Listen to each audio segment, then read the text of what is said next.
Right, good evening, everybody. We've had some late joiners who aren't late because I'm only just starting. I'm starting late. So there we go. It is 8 minutes past 8.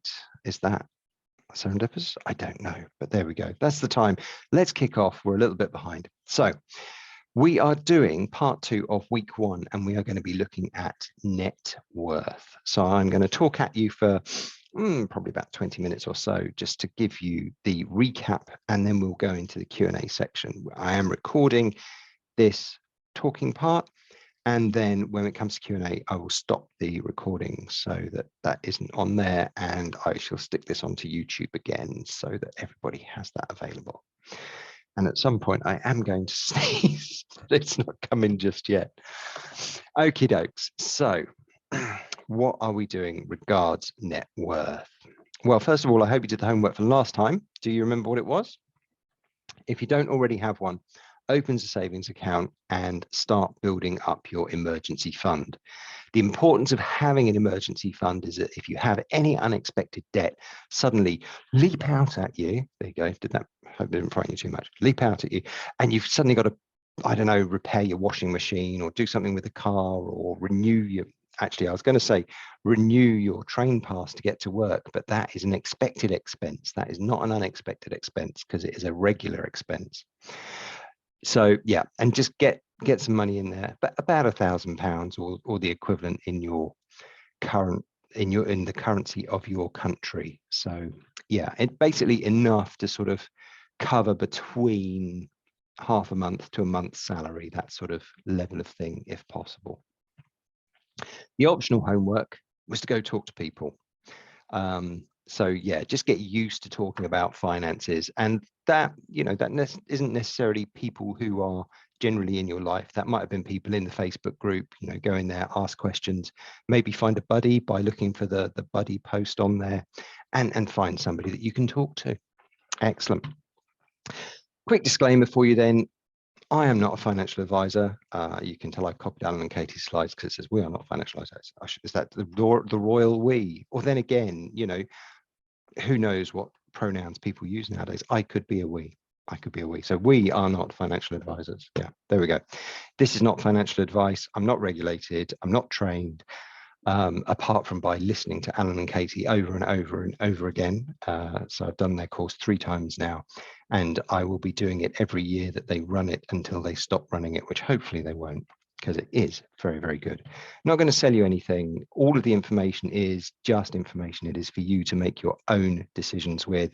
And this may or may not continue to work into the future. That is why you are fully responsible for your financial future. Okay. No guarantees, apart from the full money back guarantee for attending this evening, which, yeah, I'm happy to send you a personal, I was going to say a personal check for that, but they don't exist anymore. In fact, I don't think I've got an account that offers checks anymore. So what is your net worth? Well, I'm sure everybody thinks of themselves as being absolutely priceless, but unfortunately it is an asset value. So what do, and why do we want to measure our net worth? Well, it's the simple principle behind finances, business, but behind anything. Why do you measure anything? It's to keep it going in the right direction, because if you don't keep it going in the right direction, we could end up in going in the wrong direction. So how would you like to end up?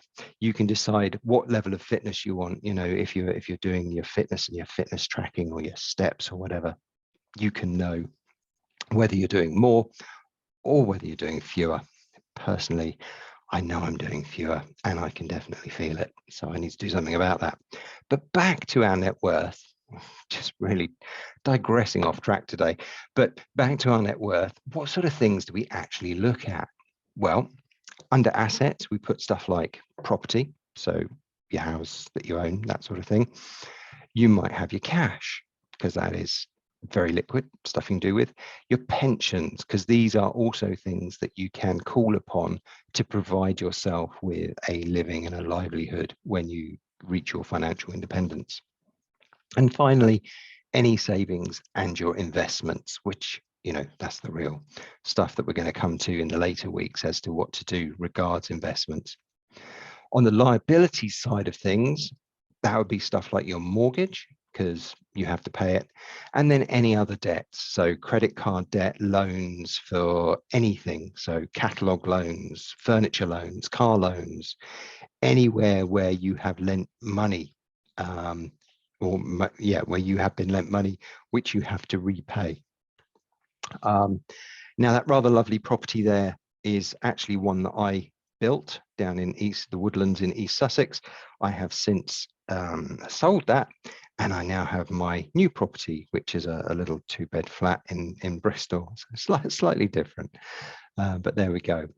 So what do we not put into our net worth tracker? What things do you have that you might think you track as an asset, but actually you don't stick them in your net worth tracker? Well, 3 primary things. Your car. Your car is something you're using, and as long as you're using it, it isn't an asset as such. If anything, it costs you money because you've got to pay your tax, your road insurance, your fuel. You've got all these other things that you need to pay to maintain that vehicle, and it isn't cash in your pocket. It's not something that you could go and spend. Same with furniture in your house. Even if it's a piece of gorgeous antique grandfather clock or something, it's not really an asset unless you realize its value because you're sort of using it. And the same goes with jewelry as well. I suppose you could have an exception to that in terms of various sort of gold or silver coins and that sort of thing. But if that is legal tender, then that comes under your cash anyway. So there we go. And something else we don't include in our net worth tracker, as awesomely valuable as it is, that would be Alan and Katie themselves. You know, they are, you know, tremendous value, but they don't go into our net worth tracker. Actually, seriously, what I'm talking about here is if you have a side hustle or a business, if you have some income coming in from that, if you have a business with money going into it, that doesn't go into your net worth tracker until it's been paid out of the business and into your own account. Because as long as it's a business account, it's not your money. Okay, so you can't include it in your net worth tracker. So there we go. I just want to say congrats to Liz and Tracy. I've seen your comments in the chat to say that you've been doing your regular saver and you've stopped doing expensive mobile phone contracts. Mobile phone contracts are an absolute, they're a sneaky thing, they are. Same as your broadband contracts, actually. They will leave you on a high tariff. They won't tell you to change to a better one. You need to go and do that. That's where something like Snoop can come in quite handy, or there's some bill trackers and various other apps and programs out there which are worth keeping an eye on to make sure that you renew your contracts and get the best value you can. So well done. Okay. So I think I've skipped a slide there. There we go. So the question is, are you happy with the direction your net worth is heading in? This is why we track it, because if we don't know where it's headed, we're kind of flying blind. So what's great is that once we start tracking, we know that we're starting from this point. I'm going to start from the 0 mark just for the fun of it. So we start from the 0 mark, and we know that over time we're going to do one or two things. We're either going to increase, which would be nice, or let's see if I can get the red pen. There we go. Or we're going to decrease. And the thing is, you don't have to do it by much. It can just be a tiny little bit each month, but it will add up over time. Because as you can see, right at the beginning, there's not much of a movement. But if we carry on with that line over time, if we're heading in the wrong direction and just carry on at that small angle, then by the time we get down here, we've got suddenly this huge gap here. We want to retire, but we're not very happy about it, are we? Because we haven't got that net worth to call upon. Whereas if we've been tracking it and we know that we've been heading in the right direction, so we've been heading in an upwards direction, we get to a point where we want to choose to retire, and we can be very happy because we can call upon the assets that we've accumulated in order to provide us with an income during retirement. So this is why, as I say, this is why we want to measure which each month where we're going with our net worth. And it won't be a straight line like that. I can pretty much promise you that actually when it comes to it, you'll probably be going up and down a bit, but hopefully the general trend will be in the upwards direction. And how do we manage to get heading in that upwards direction? It's by creating this thing that we call a gap. So what is a gap? Essentially, the gap is the difference between your income and your expenditure. And I think it's next time we will look at sort of tracking income and expenditure and all that sort of stuff. But quick overview here is what happens. Obviously, you have your salary that comes in every month. It's like, yay, I've got my salary comes in every month, whoop doos. And then we have our money that goes out every month. Now, typically, most people sit around the same sort of level. Hopefully, you aren't in a situation where your money going out is more than your money coming in, because that would be a problem. Ideally, you want to be lower down, where you've got less money going out than you've got coming in. Because if you can do that, then what you've got there, as you can see, is we have our gap. So this is excellent here. Okay, so that amount of money that we've got there as our gap is what we can then put away and start saving and investing. We don't get to the end of the month and say, oh, I've got some money left, let's go for a nice blowout at the boozer. Unless you want to. As I say, the whole process of financial independence isn't about restricting yourself. It's about creating a life that you're happy with and living that, but understanding the true cost of when you are spending money. So let me just clear that off again. So let's work on the assumption that we're earning this amount. And then we go to our boss and we say, hello, boss. It's great. I love my job, but I need more money for my job. So what happens then is hopefully boss says, yay, okay, you can have a pay rise. It's always nice, isn't it? And then you're heading along a bit, and then it gets to the end of the year and it's like, oh yes, we get a little bonus. So that's great. We can have some more bonus, which is just a little bump.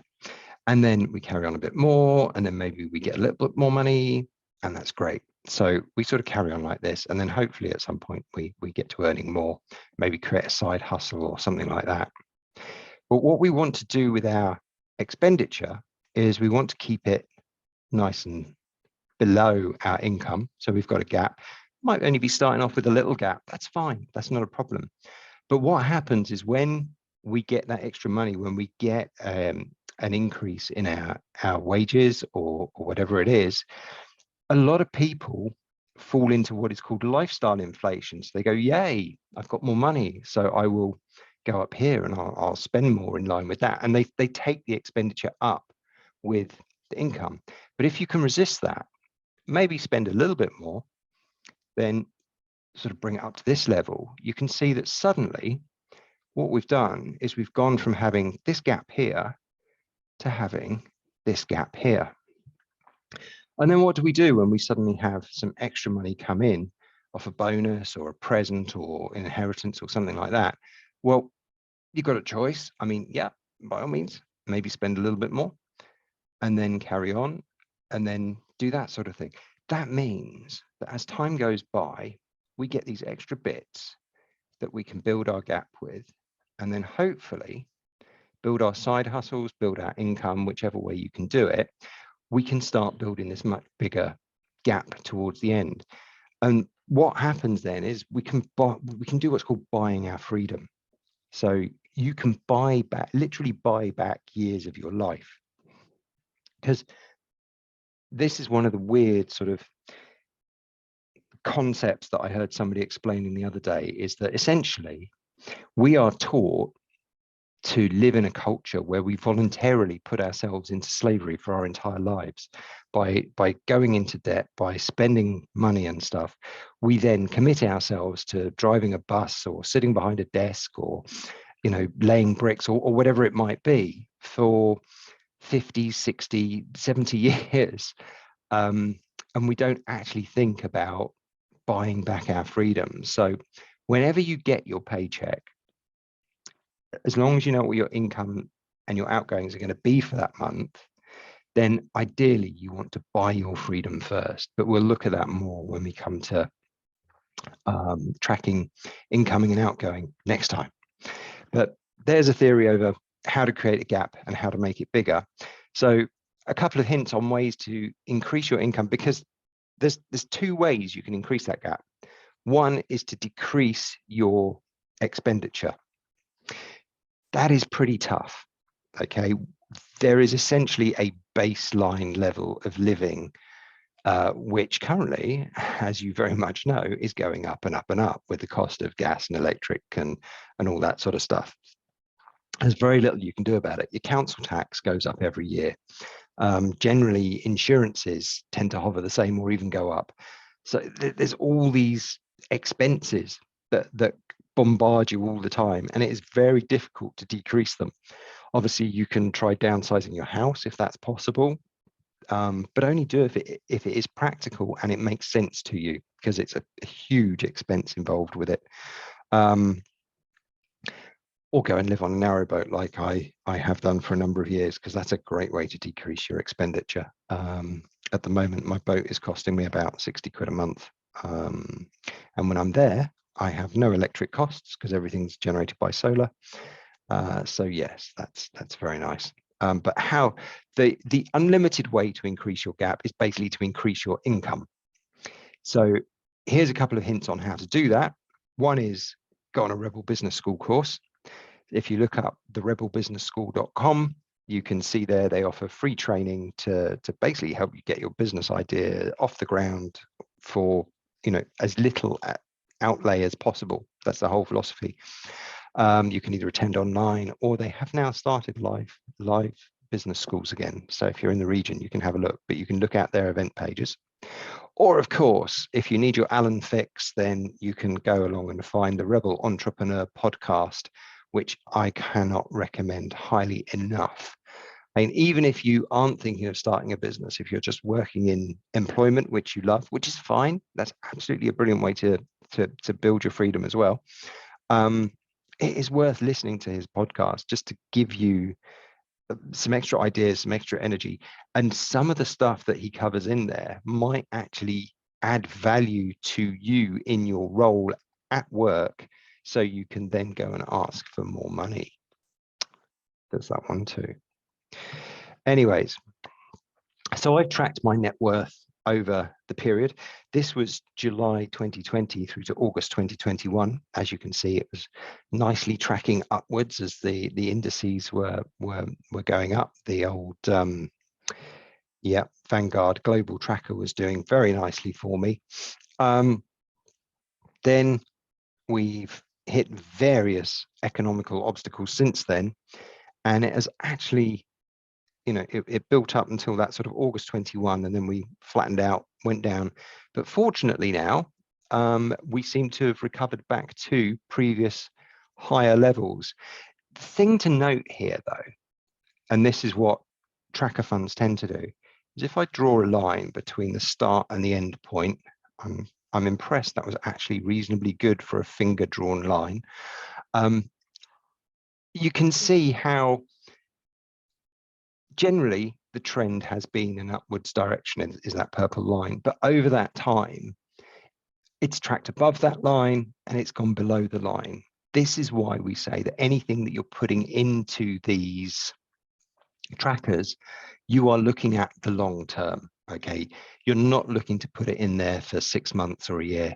We're talking a minimum 5 years, hopefully 10 years. Ideally, the capital that you're putting in there, you're potentially not going to take out at all, because you're just going to live on the 4% profit at the on the 4% sort of growth each year that we're hoping to achieve. But hopefully you can see there, it is a ride, and we'll talk about it more when we get to the investment week. you just need to stay with it. And JL Collins has a fabulous meditation on YouTube that you can find. If you do JL Collins meditation, you will find it for, you will find the sort of latest information regards the, sorry, let me start again. If you look for the JL Collins meditation on YouTube, it's about to do with what to do when the markets drops, which is basically sit there and do nothing, just sit and wait, and generally it will recover. Yeah, there has been some drops in the last few days. I must admit, I do my tracking on the 1st of the month, so I shall find out what my current figures are when I do that in a couple of days' time. Which, so yeah, it's probably leveled out or gone down again, but it happens. I'm not worried about it because, as I say, that money is there. It's there for the next. I've got a 10-year plan to FI, so at least 10 years, but that money's staying there for a while. Okay, and absolutely, yes, turn off your electric if you're not using it. I did see an article in the paper today that said something like a half of UK adults are considering not turning on their heating this winter. So it will be interesting to see what happens there. You know, if you want to buy electric blankets, that's probably a good thing to go for. Yeah, I'd probably get one of those early if I were you. And I think Morrison's at the moment have a special on duvets. So if you need some extra duvets, it might be worth getting one before they sell out. So the homework to do before next time is to calculate your net worth using the net worth tracker.